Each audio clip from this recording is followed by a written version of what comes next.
So, gumawa ako ng parang alphabet sa Board of the Dead and gagawin ko din siya sa mga ibang board para masaya.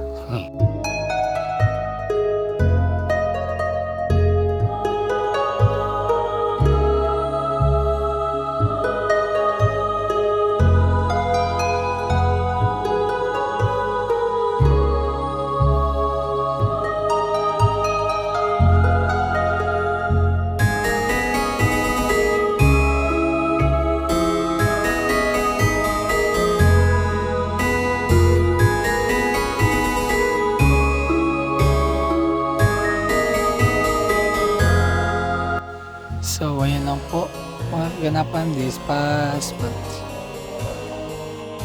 And sa mga interested maging part ng game, just message me. Ciao!